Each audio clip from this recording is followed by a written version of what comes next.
بسم اللہ الرحمن الرحیم وعن طلحة بن عبید اللہ رضی اللہ تعالی عنہ قال جاء رجل الى رسول اللہ صلی اللہ علیہ وسلم من اہل نجد ثائر الرأس نسمع دوی صوته ولا نفقه ما يقول۔ حضرت طلحہ بن عبید اللہ رضی اللہ تعالیٰ عنہ سے روایت ہے، فرماتے ہیں کہ نجد سے ایک شخص رسول اللہ صلی اللہ علیہ وسلم کی خدمت اقدس میں حاضر ہوا جس کے سر کے بال پراگندہ و پریشان تھے، یعنی سر کے بال تھوڑے سے بکھرے ہوئے اور الجھ سے رہے تھے۔ یعنی اس سے مراد یہ ہے، ایسا معلوم ہوتا تھا کہ وہ دور دراز سے سفر کر کے آیا ہوا ہے، جیسا کہ خود بتایا کہ نجد سے وہ آیا تھا۔ کہتے ہیں ہم اس کی آواز کی گنگناہٹ تو سن رہے تھے، یعنی وہ کچھ کہہ رہا تھا اور ہم وہ سن تو رہے تھے، لیکن کیا کہہ رہا تھا ولا نفقہ ما یقول، ہمیں سمجھ نہیں آ رہا تھا وہ کیا کہہ رہا ہے۔ یعنی وہ کچھ بات کر رہا تھا لیکن وہ کیا کہہ رہا تھا، وہ اتنا سلو بول رہا تھا یا ہم اتنی دور تھے کہ ہمیں یہ نہیں سمجھ آتا تھا کہ وہ کیا کہہ رہا ہے۔ اس کے بولنے کی آواز تو آتی تھی کہ یہ کچھ بول رہا ہے۔ اور دوسری بات یہ ہے کہ نبی کریم صلی اللہ علیہ وسلم کو جو اللہ رب العزت نے رعب عطا فرمایا تھا، وہ رعب اس پر پڑ رہا تھا، جس کی وجہ سے وہ بول بھی دھیمی آواز بنا تھا۔ اگر ہم لوگ علماء اکرام کی محفل میں مجالس میں وہاں بیٹھتے ہیں تو ہم نے اس کا بخوبی جو ہے تجربہ کیا ہے، اور کیا ہوگا آپ نے بھی، کہ ہم جب علماء کی محفل میں بیٹھتے ہیں تو خود بخود ہماری آواز جو ہے پست ہو جاتی ہے۔ وہاں اگر ہمیں ان سے کچھ کہنا ہوتا ہے تو ایسے نہیں کہتے جیسے اپنے گھر کے لوگوں میں بات کرتے ہیں، اپنے بھائی سے بات کرتے ہیں، حتیٰ کہ اپنے والد سے بات کرتے ہیں، اتنی بھی آواز نہیں ہوتی ہے۔ وہاں ممکن کوشش یہ ہوتی ہے کہ کم سے کم آواز ہو۔ تو یہ چیز آپ نے محسوس کی ہوگی۔ تو ایسے ہی نبی کریم صلی اللہ علیہ وسلم کے پاس جب صحابہ اکرام رضوان اللہ علیہم اجمعین آیا کرتے تھے تو اسی طرح سے نرم آواز کے ساتھ، پست آواز کے ساتھ بات کیا کرتے تھے۔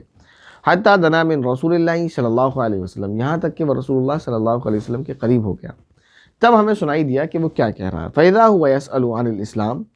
تو جب وہ وہاں تک پہنچ گیا نبی کریم صلی اللہ علیہ وسلم کے قریب، تو اچانک ہم نے سنا کہ وہ اسلام کے فرائض کے بارے میں نبی کریم صلی اللہ علیہ وسلم سے سوالات کر رہا ہے۔ فقال رسول اللہ صلی اللہ علیہ وسلم 5 صلوات فی اليوم واللیلہ، تو نبی کریم صلی اللہ علیہ وسلم نے اس کے سوال کے جواب میں فرمایا کہ دن اور رات میں 5 وقت کی نمازیں فرض ہیں۔ فقال هل علی غیرہن، تو اس سائل نے سوال کیا کیا ان نمازوں کے علاوہ کچھ اور بھی نمازیں ہیں جو میرے اوپر فرض ہیں؟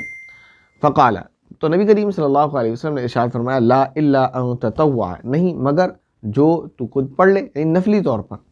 نہیں مگر جو تو نفلی طور پر نماز پڑھ لے۔ قال رسول اللہ صلی اللہ علیہ وسلم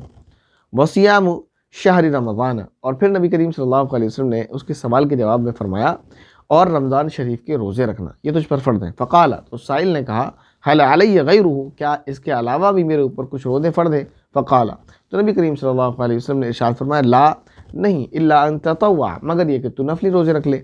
قال، راوی کا بیان ہے وذکر له رسول اللہ صلی اللہ علیہ وسلم الزکاۃ،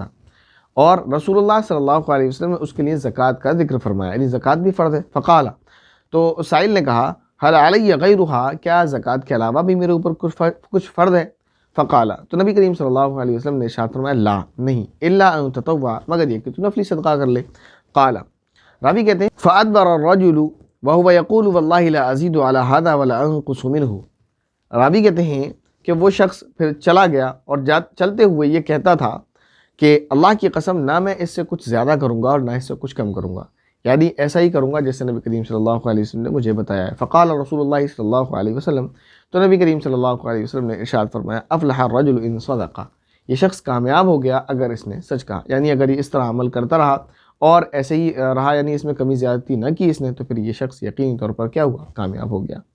حضرت طلحہ بن عبید اللہ جن کا ذکر آیا شروع میں، جو اس حدیث کے راوی ہیں، ان کی کنیت ابو محمد ہے، آپ عشرہ مبشرہ میں سے ہیں، یعنی وہ 10 صحابی جن کو نبی کریم صلی اللہ علیہ وسلم نے اسی دنیا میں جنتی ہونے کی بشارت خود اپنی زبان مبارک سے دی تھی، ان میں سے آپ ایک ہیں۔ بدر کے سوا تمام غزوات میں شریک رہے۔ بدر میں کیوں نہیں تھے؟ کیونکہ بدر میں نبی کریم صلی اللہ علیہ وسلم نے ان ایک اور ساتھی کے ساتھ ابو سفیان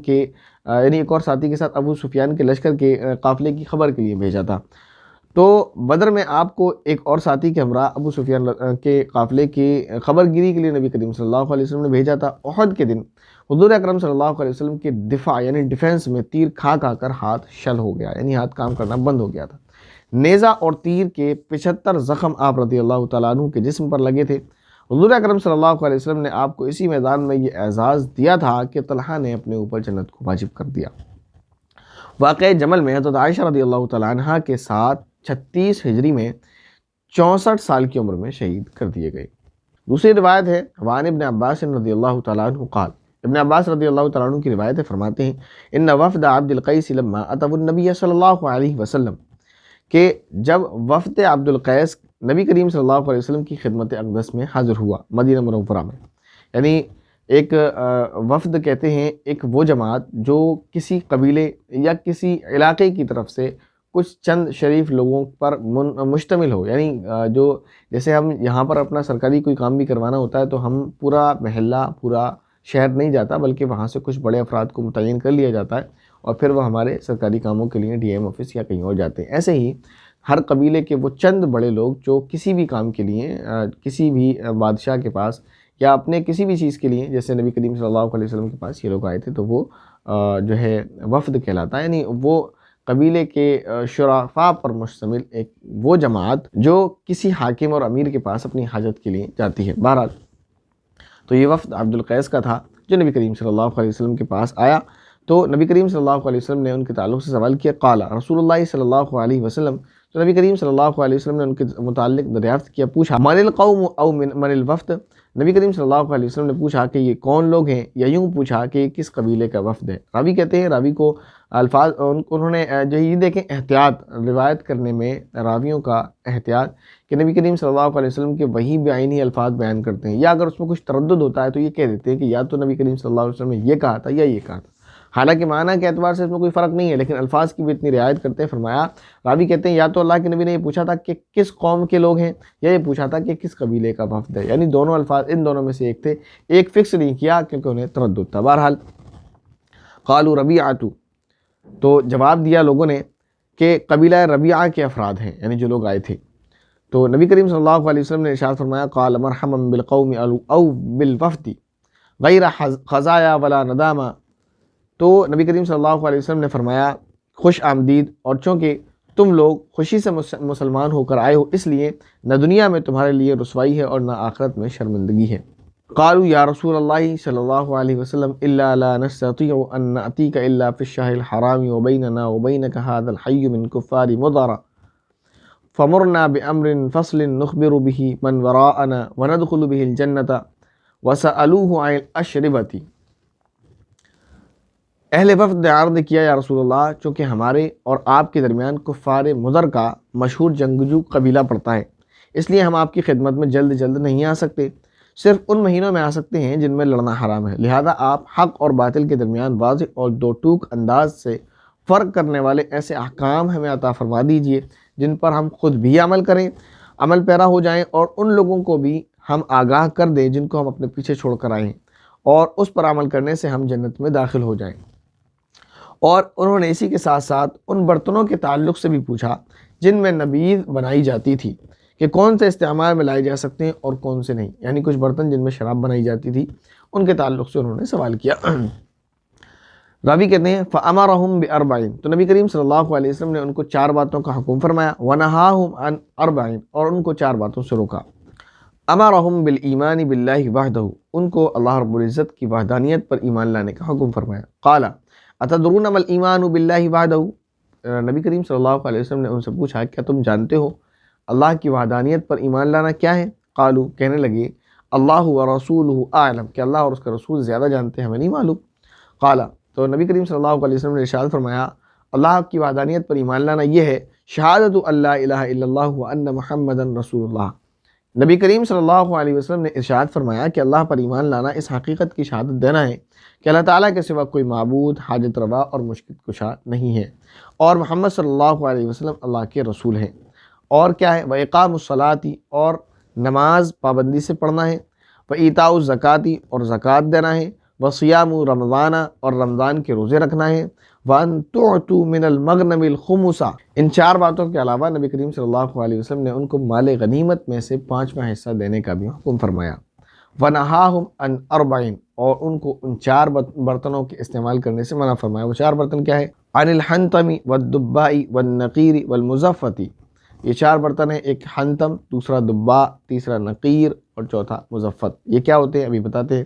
وقال، اور نبی کریم صلی اللہ علیہ وسلم نے ارشاد فرمایا، یعنی ان سے کہا، احفظوہن واخبروا بہن من وراءکم، کہ اس کو خوب اچھی طرح سے یاد کر لو اور اس بات کو ان لوگوں تک پہنچا دو جن کو تم پیچھے چھوڑ کر آئے ہو۔ یہ نبی کریم صلی اللہ علیہ وسلم نے ان کو 4 چیزوں کا حکم فرمایا، 4 چیزوں سے ان کو منع فرمایا، اور ان کو یہ کہا کہ پہلے اس کو خوب اچھی طرح سے یاد کر لو، پھر اس کو لوگوں تک پہنچا دو۔ تو اس میں ایک نصیحت ہمارے لیے ہے کہ ہمیں کوئی بات دوسروں کی طرف نقل کرنے کے لیے اسے اچھی طرح سے یاد ہونا ضروری ہے۔ اب یہ برتن کیا ہے؟ حنتم کسے کہتے ہیں؟ لاک کیے ہوئے برتن کو، یعنی ایک مٹکا نما برتن ہوتا ہے جس کے اس میں جو چھوٹے چھوٹے باریک باریک سوراخ ہوتے ہیں مٹکے کے اندر بھی، وہ سارے بند کر دیے جاتے تھے بالکل اچھی طریقے سے، پھر اس میں شراب بنائی جاتی تھی، تو اس کے استعمال سے منع فرمایا۔